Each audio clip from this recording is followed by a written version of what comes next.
This meeting is being recorded. Hi everyone, I'm Walter from Ride the World Motorcycle Tours, and I'm super excited to be here for this webinar. I'm joined by my business partners, Nick and David, and we will be talking to you today about this fantastic tour that we have put together that will take us from New Orleans in Louisiana all the way up to Sturgis Bike Week in South Dakota. But before we go any further, I just want to take you through and just let you know a little bit about who we are. As I said, my name is Walter, and I teamed up with David a few years ago now. David has been operating a business called Ride the World Australia here in Sydney, and been taking tourists and showing them around Sydney for quite a few years, and also to around the areas around Sydney. He is the past president of the Australian Institute of Tour Guides, so really knows his stuff. So if you are coming to Sydney, certainly look us up and David will be able to show you around. We sat down together and we had a vision of creating something that would take people beyond just the riding experiences. So we came up with Ride the World Motorcycle Tours and experiences beyond the ride is our tagline. We are very excited that we have Nick, who was able to join the team as well. Nick's experience in tour leading in the US is second to none.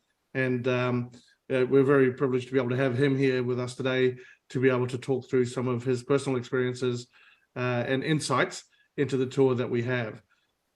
We currently operate tours in the US, Europe, Vietnam, South Africa, and Australia that you can see on the screen there.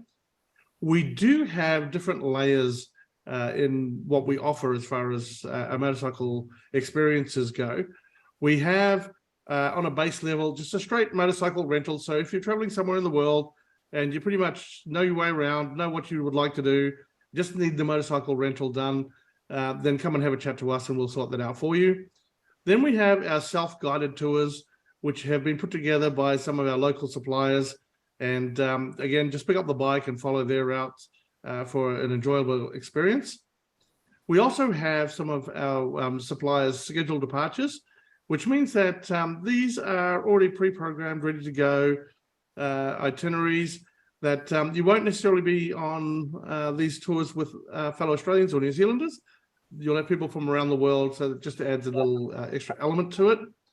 And then we have created what we have called our self-ride tours. Now, these are tours at the moment just in the US, but we'll be expanding further on, that Nick, David, and myself have crafted from all of our years of experience working in and around the US to create a tour for you that you can pick up a bike, follow our directions, and it has been designed for Australians and New Zealanders to get off the beaten track, enjoy the ride experiences, but also make sure you have all those experiences beyond the ride.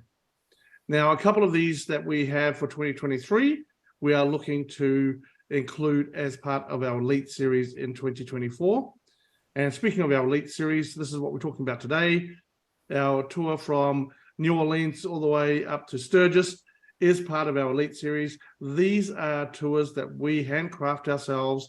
We escort the tours personally, and we stay in the best locations, sometimes the most quirkiest because they're the most interesting in that particular location, but it is more for the discerning motorcyclist. Maximum of 14 riders in a group, and then we also have our seat and van option for non-riders, and I'll explain about that in just a moment. But just to give you a quick overview, a couple of our self-ride tours that we have crafted for this year. We have two in what's called the Great American West, which is northern US, so taking in the states of North Dakota, South Dakota, Wyoming, Montana, and Idaho. And we have put together these. If you don't know that area, amazing roads to ride, but there is so much history there that very few Australians and New Zealanders really know much about. But once you get there and experience it, you'll come home and just blow people's minds with your experiences. Then, of course, there is Las Vegas, one of my favorite places in the world. And we have been able to put together some tours there for you, either coming down, spending 2 days on Route 66, or going around through the canyons and back to Las Vegas. So have a look on our website for those. Tonight, of course, it's all about our Elite Series, New Orleans to Sturgis, which we'll talk about in just a moment. And then we also have our Ultimate Nevada road trip, and I'll explain in the end. We've got a webinar coming up on that as well. Just a couple of examples of the motorcycles that we have on offer for our tour that we'll be talking about today. So this is not an exhaustive list, it's just to give you an idea of the machines that you can hire and can ride.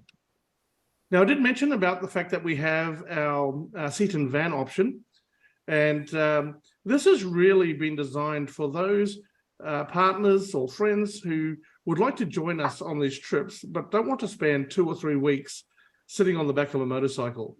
They don't mind it for an afternoon or for a day or 2 days, but to spend a couple of weeks on there is a bit arduous. So what we offer is for them to be able to hop into the van and join us, still be on the same tour, still stay at the same places, same hotels, have the same inclusions, but be able to actually step off the bike. Also gives us as riders a little bit more freedom when we don't have somebody on the back of the bike, and to be able to enjoy the experience as well. So have a look, have a chat to your friends and family. We also have had, interestingly enough, a number of requests for this because the tours themselves on our Elite series are so unique in their concept and design that we've had people inquiring as to coming across. They have no interest in motorcycles. They just want to come and join the tour. They are also welcome to come in on our seat and van option as well. But today we are heading off to Sturgis, starting from New Orleans. So in a moment, I will hand it over to Nick to take you through. We'll be starting from New Orleans and Louisiana down in the south and making our way all the way up north. That will take us 21 days. And we start off in the fantastic city of New Orleans. So I will hand it over to Nick to take it from here. Thank you, Walter. Okay, New Orleans. So day one, we arrive in New Orleans. Terrific place. The hotel is located in the French Quarter, which is very close to Bourbon Street, which is the street that everybody knows. There's a picture on the screen of Bourbon Street. Now, this is Bourbon Street probably on a Sunday at about 8 a.m. There's nobody there. But Bourbon Street is usually chock-a-block full of people, revelers. There are so many bars and nightclubs, littered all the way through. There's people up in those balconies leaning over, enjoying the evening and the music, etc. So Bourbon Street, very excellent place to actually visit. And yeah, we'll be looking into all of these places. Now, whilst we're in the French Quarter of New Orleans, you need to track down a coffee shop and go sit down for a beignet, which is a cross between a croissant, a scone, and a muffin, I guess. But just an experience. You're in New Orleans. You're in the French Quarter. These are the things that you do when you're visiting New Orleans. There are plenty of things to see and do. There's a lot of history around New Orleans. There's also, options if we do have time and you have the inclination. You can actually jump on an airboat and go see the gators, which are in the wetlands all around New Orleans. That's an option if you choose to do that. But okay. Moving right along, that was day one. Day two, we actually collect our motorcycles and we trek out to, where are we going? To Vicksburg. Okay, Vicksburg is, well, before we get to Vicksburg, we're going to cross over a bridge going over Lake Pontchartrain, which is possibly the biggest road bridge that you have ever seen, as in the longest road bridge that you have ever seen. This thing, once you get on it, you think, okay, well, 10 minutes, I'll be over it. No, think again. You're there for a friggin' hour or more. This bridge is somewhere between, I don't know, 10 and 50 kilometers. I didn't count, but I just thought I'm getting old on this bridge. But it is an amazing sight. Either side of the bridge, you're traveling over the wetlands, over the bayous. There you'll see shacks on the side built on stilts where people are, fishing for crawdads. where the crawdads sing. You'll see all this happening whilst you're on the bridge.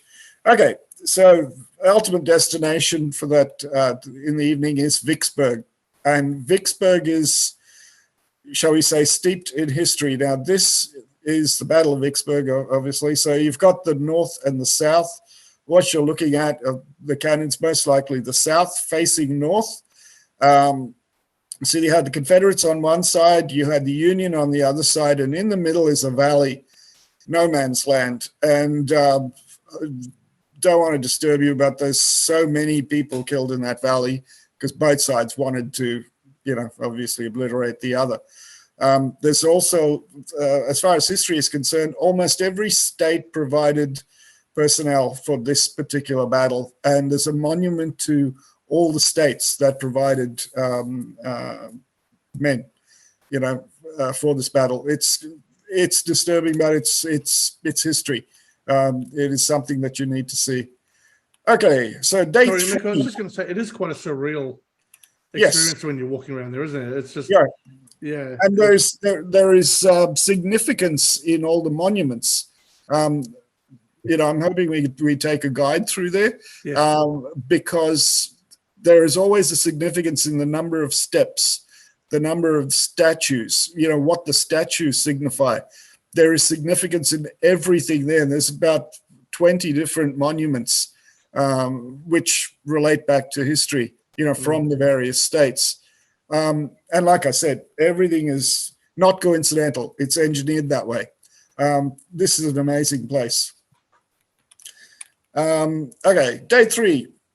Vicksburg. We go from Vicksburg to Tupelo through the Natchez Trace Parkway, which, as you can see, is a terrific riding road with excellent scenery. So, I mean, everybody talks about the Natchez Trace, so we'll be on it. We'll be riding it. Sorry? I've heard that the rangers are really strict on it as well. It's 35 miles an hour, and you sit at 35 miles an hour. Possibly, yeah, yep. And you can't see them because they're hiding behind a blade of grass. They'll just bounce out at you, of course. Now, we're heading to a town called Tupelo. For those Elvis fans, yep, it's Tupelo. It's the birthplace of Elvis Presley. We will see the little house, or shall I call it a shack? It's a 2-room house. So there was... you've got to see it. There's a swing on the porch, and it's parked right next to a church, and they provide little narrative of the whole history of the place. Now,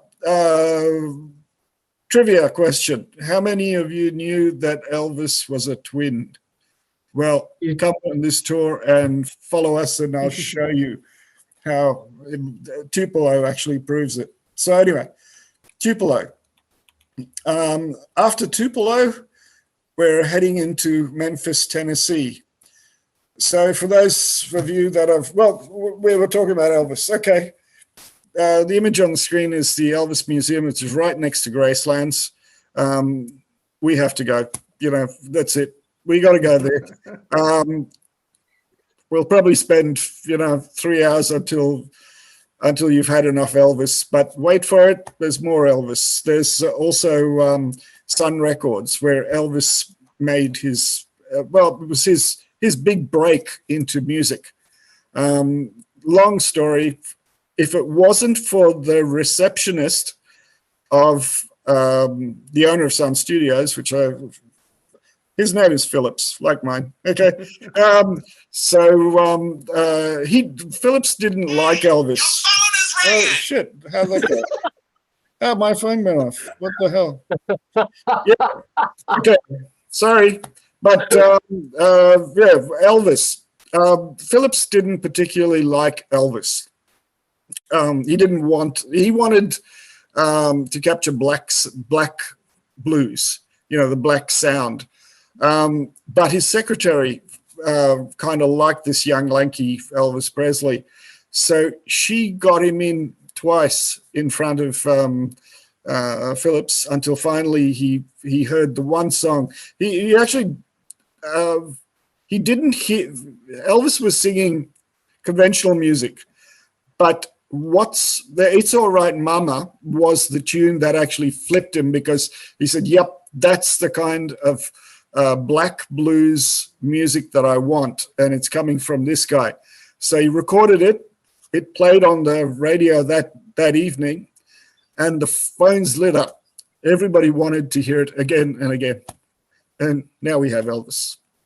So great place. Sun Studios is right opposite the Gibson Guitar Factory. So those of you who are into rock and roll music, you want to have a look at a Gibson Les Paul, just walk across the road, buy one. Take one home. So we're in Memphis. Next stop, we spend a couple of nights in Memphis. Then we move on to Nashville. So Nashville, of course, has its own nightlife. And you're seeing an image of the main street of Nashville. There are bars and grills along all of these, along this street, and there's so many different blues bars, all with live music. Whatever you're into, you will find it in Nashville. It is a terrific place to just soak up music, etc. Now, Nashville is, of course, also where the paddle boat or steamboat, the General Jackson, and I think, Walter, yes, we're going to have a dinner on that. The music is absolutely amazing. The artists that play, on that paddle wheel steamer are second to none. Also, from Nashville, we are only a day, we'll spend a couple of days there, so we're only a day ride away from Jack Daniels. So once again, you want to see Jack Daniels, go down, see the brewery. There's a brewery tour. Lynchburg is actually an amazing little town. It's also in a dry county, so you can't drink in Lynchburg, and yet Jack Daniels is there. You can sip, in other words, taste, but you cannot drink whilst you're in that county. Jack Daniels, and you can't buy alcohol either. Jack Daniels gets around that by offering you an ornate bottle for $30. And when you buy the ornate bottle, they fill it for free. Okay, so that gets around the rules. You wind up taking an ornate bottle of Jack Daniels home. Also in town, there's the gravesite of the legendary Jack Daniels. I'll take you there. You could actually toast to the great man. And I'll also just mention, Nick, that for those that would like to buy a couple of ornate bottles to take back, our support vehicle will be going down there on the day. Yep. So you don't have to try to figure out what you can put in your carry back on your bike. And also the non-riders would dearly love to visit Lynchburg. The town only has one set of lights. One. When they installed the set of lights, people drove 100 miles from the surrounding areas just to see what a set of lights looked like. And it's hanging from 4 wires across to the middle of the intersection. So it's only one of those light things that just hang in the middle of the road. Quite an amazing place. Steeped in all the history. It's amazing. Okay, so from Nashville, lots to do in Nashville, by the way. I shall hand you over to David, because we then take off going to St. Louis. So come in, David. Thanks, Nick, and thanks for that. We're up to day 8, believe it or not. It's been travelling along quite well. Had a few days off. As Nick said, we want to have a look around. We're not. Our call is that we go to have experiences beyond the ride, and that's what this is all about. So when we get heading in towards St. Louis, we go to the famous chain of rock bridge. Have a look at that. It spans the Mississippi River, and it was the way that the old timers used to go along Route 66. We've got a more modern bridge to cross into St. Louis now. Whilst on the way there, we'll go to Parker's Drive-In, which is a 50s drive-in, a lot of fun. We'll also go and see the world's largest bottle. I would have said ketchup, but it's not spelt that way. And it was put there in 1949. Unfortunately, the company that produced the cat's nip is no longer with us. It was the Brooks Tomato Products Company. Okay, so we've gone to the bridge. We've had a look at that. It's got a 22-degree bend in the middle of it all. Really strange as Americans. They seem to build by foot, not by getting the quickest way, point A to B. We're carrying along, and then we arrive at St. Louis. You saw the slide a moment ago where we had the arch. You can go up in the arch, have a look around, see what it's all about. We've got a day there, so we're not going to be rushing around. It's also a good break getting ready because tomorrow we will be traveling a fair way on day 10 when we're going to get our kicks on Route 66. This gives us that next American experience. We've done our Civil War, we've done our rock and roll, we've done our blues, and now we're going to see the Mother Road. We'll travel through the countryside and the suburbs following the route, and we'll come to a place called Cuba. And it's famous for the mural city, and it's got 14 murals. Fantastic. Nowhere else in the world has these sort of murals. We'll also follow the road a bit further, and we'll come to the world's second largest rocker, as in a rocking chair. It was the largest, but someone decided they wanted to outdo the man. And so in 2015, the largest rocker became the Route 66 Red Rocker, because he didn't want to admit he was running second best. After that, we'll go to the Devil's Elbow Bridge, which is what we're looking at. This, again, is one of the classic road bridges of Route 66. Another bend in it for some unknown reason, other than the construction companies of the Americans, got a dog leg. And similar in ways to the original Chain of Rocks bridge that we saw before we got into St. Louis. We're going to go to Tacos and Wing Company in St. Robert. It's claimed to be the best for wings and taco. So when we're there, you can judge it and let us know what you really, really think. We end up at the Route 66 Museum in Lebanon, and the town contains a museum, reconstructed indoor gas station complete with vintage gas pumps. That's as in petrol, folks. We are in America. From there, we'll ride to our overnight accommodation in Springfield. This is one of the 34 Springfields in the United States. We won't be seeing The Simpsons. It's a different Springfield. From Springfield, we're off to Kansas City. Mainly a ride day through the prairies, and we'll be going to Fort Scott. It's been there since 1840, and it focuses on the role of the U.S. Army in the frontier wars. This were the ones against the North American Indians, and a little different to our ones we'd seen earlier with the Civil War around Vicksburg. Yeah, I was going to say, David, this is quite an interesting place because, as you said previously, we were in the Civil War, and when we come to Fort Scott, we're going back, quite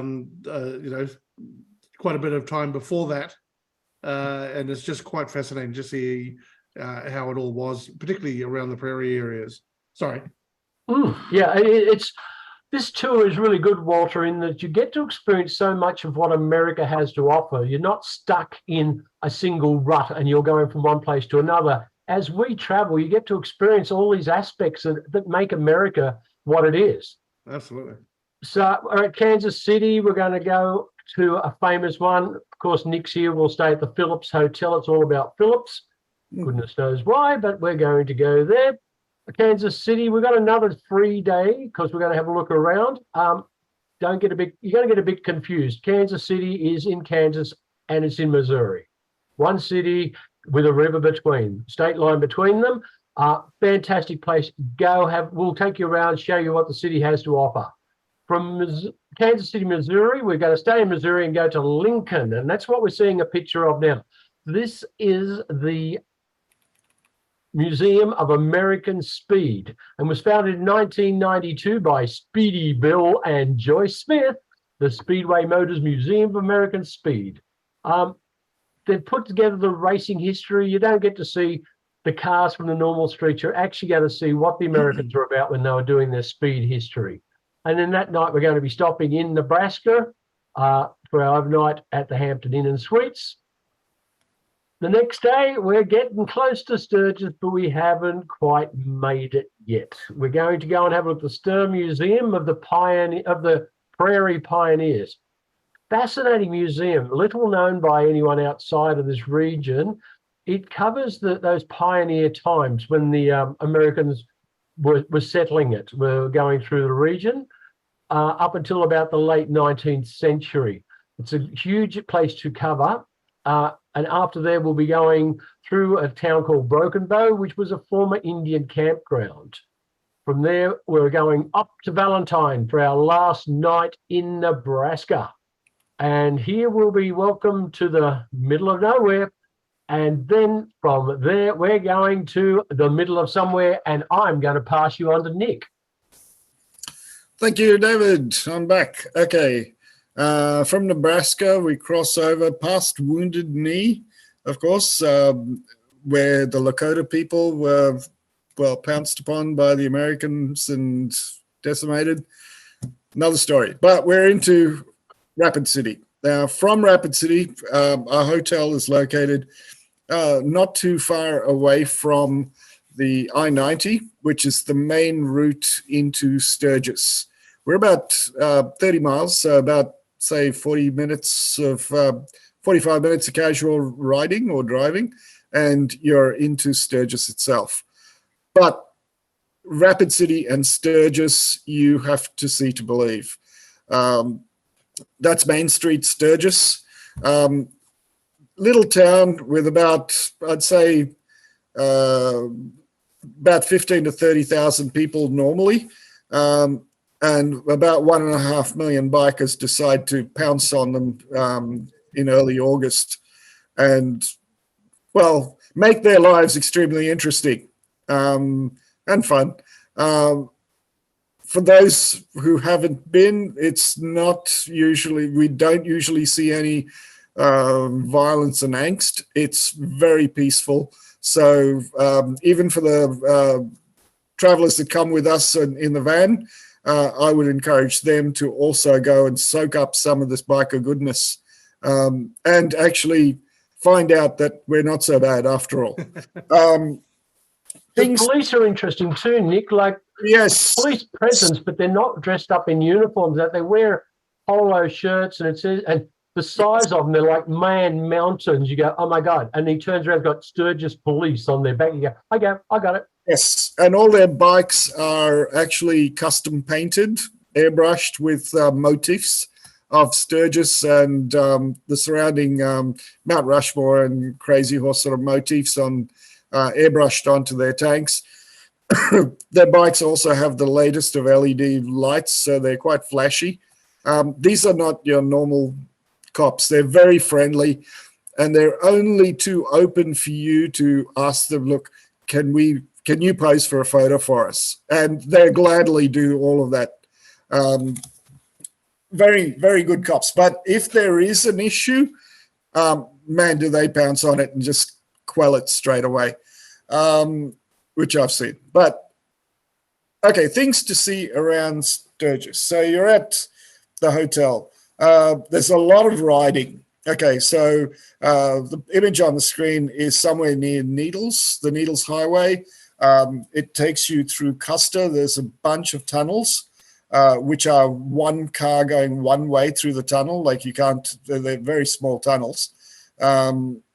And one of those tunnels on the Needles Highway actually frames perfectly Mount Rushmore. So as you're going through, have your camera ready, because when you see light at the end of the tunnel, you will see Mount Rushmore perfectly framed in that opening.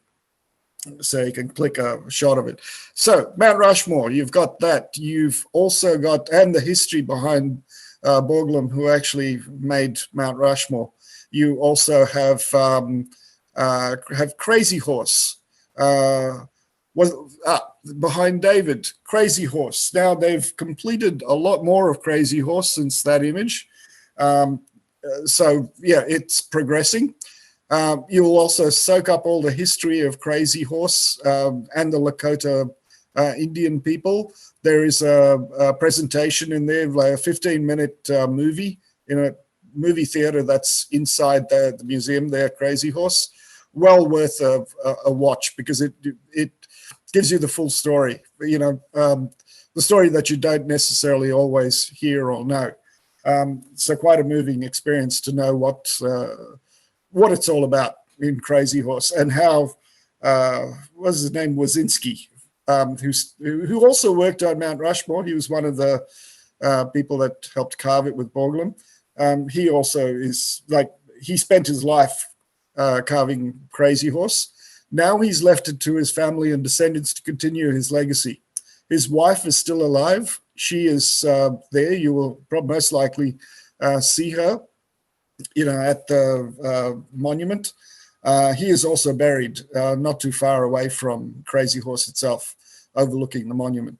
Okay, so you've got Crazy Horse. You've got Deadwood, Wild Bill Hickok. You've got Mount Moriah, where he's buried. You've got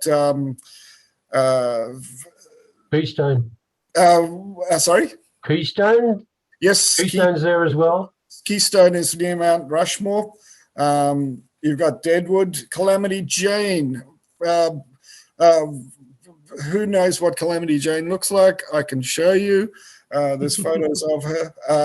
She's buried next to Wild Bill as well in Mount Moriah. Mount Moriah is also the place where the flag never sets, or never gets taken down. Yeah. The first American flag that was allowed to fly 24/7. Apart from that, okay, you've got Spearfish Canyon, wonderful riding area. You've got Bridal Veil Falls. So from Deadwood, you go through Spearfish, Bridal Veil Falls, have lunch over there, scoot back past Sturgis. There's also Devil's Tower, which is a good ride on the I-90. You'd get to Devil's Tower, have a look at that, reminisce. What is the movie, David? Close Encounters of the Third Kind. Yes. Do. Thank you. I needed that. That's why I look like Dreyfus. That's why I know it.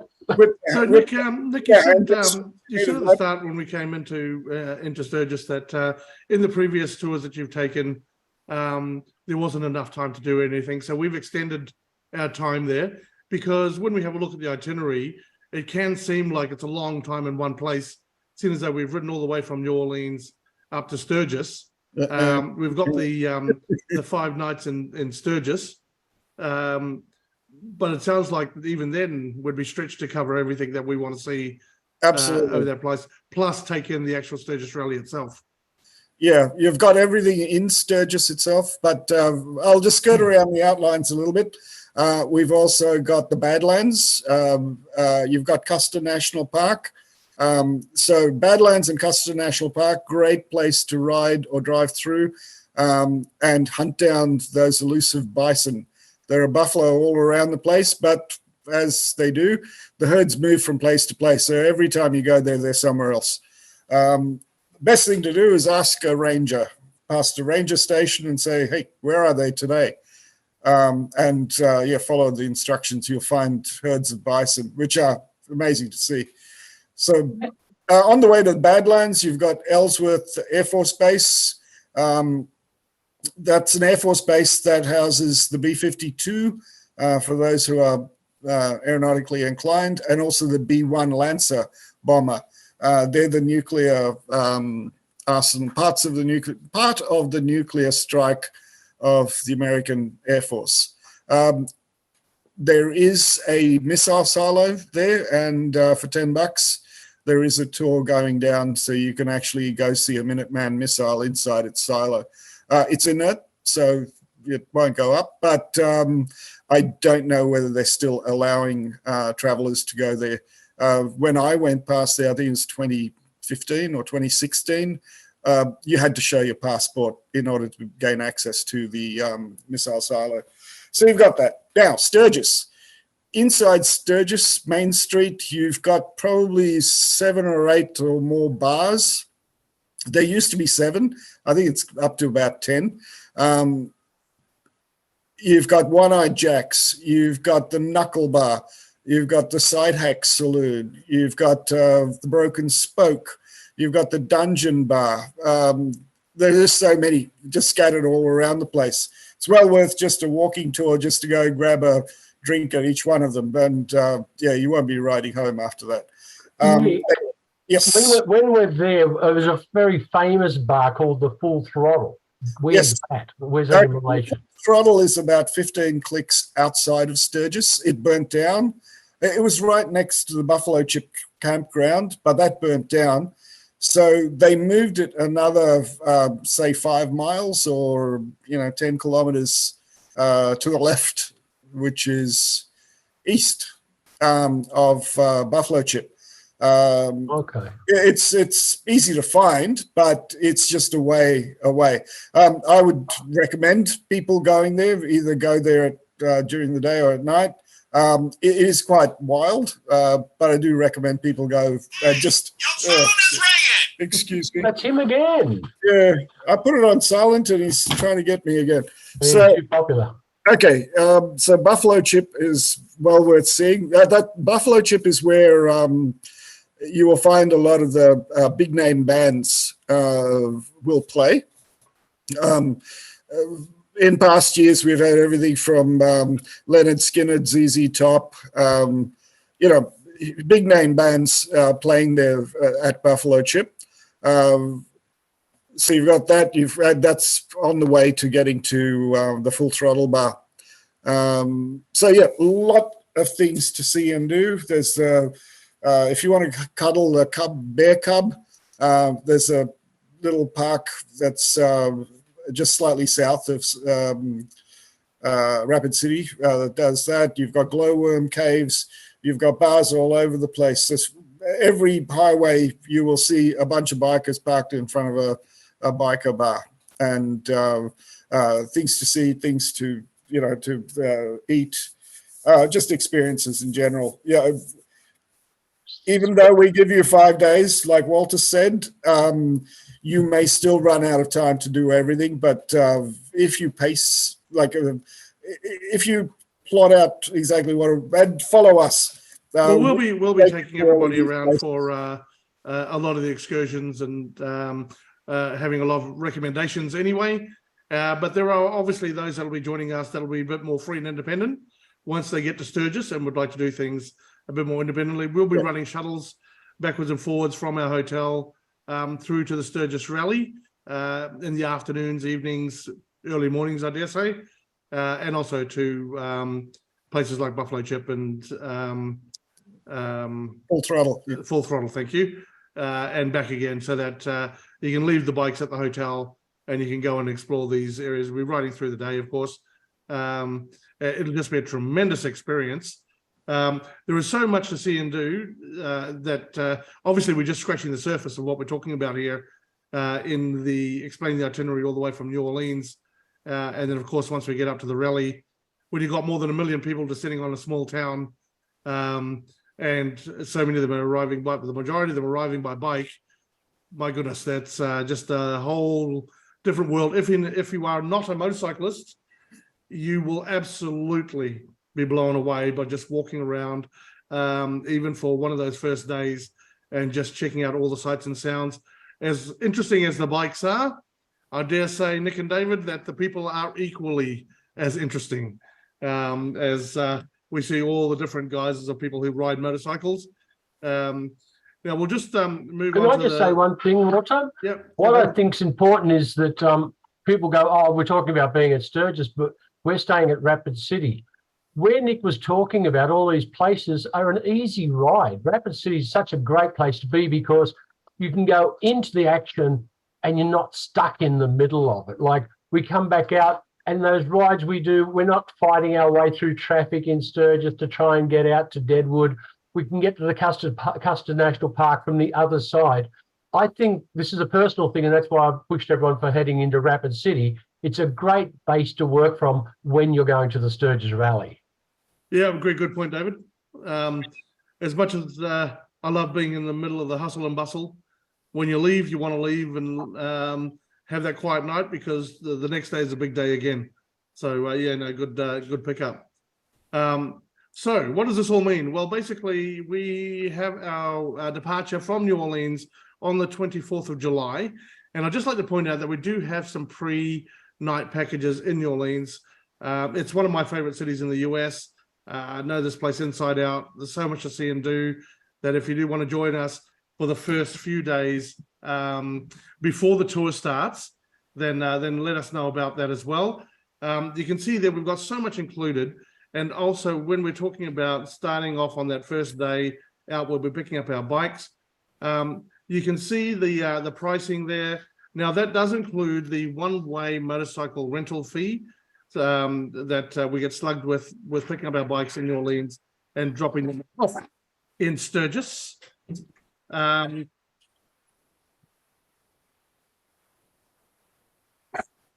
Sorry about that, just had people arrive and the dog is barking. So we've got also unfortunately, we do have a supplement fee that's added in the Sturgis, for the Sturgis rally when it comes to picking up the motorcycles. So that does push up the price a little bit. However, having said that, when we look at what's included in that price is all of your accommodation, and we are staying in some of the best places in town.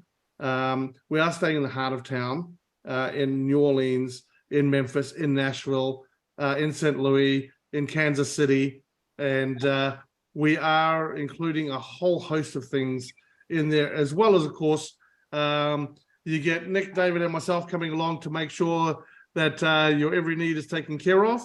And I will just stress again that we do have that seat and van option for those who are non-motorcyclists or who are partners of motorcyclists that would like to come on this amazing trip. And it is definitely a once-in-a-lifetime experience coming all the way from New Orleans. Let us know, have a chat to us. As I said, this is one of my favorite cities in the world. When we are on Bourbon Street, the first shot that we had that Nick pointed out right at the start was a very quiet Sunday morning. When we do hit New Orleans, and particularly if you're coming for us on those pre-days before the tour starts, there'll be a lot of fun, a lot of excitement that can only be experienced in New Orleans. We do have a couple of other webinars. We did one last night on Route 66, which is David's birthday, right, actually, for his seeing out his 66th birthday. Last year, David and I rode a portion of Route 66 on the day that he turned 66. This year, going back, and as he celebrates his last day of being 66, we'll be on Route 66 again. And next Monday, on the 6th of March, we will be having a webinar on the ultimate Nevada road trip. Now, this is one that you don't want to miss as well. It is just the most incredible experience traveling around the state of Nevada, and it is so completely different to the city of Las Vegas, which we will start and end with. So on that happy note, thanks, Nick. Thanks, David, for another enlightening session. This webinar has gone on a bit longer than I would have expected, but there's just so much to take in, so much to see and experience. And even after an hour on this webinar, it's still really only just scratching the surface of what we'll be looking at and experiencing. So thanks, David. Thanks, Nick. Thanks, Laura. Thanks, Nick. No problem.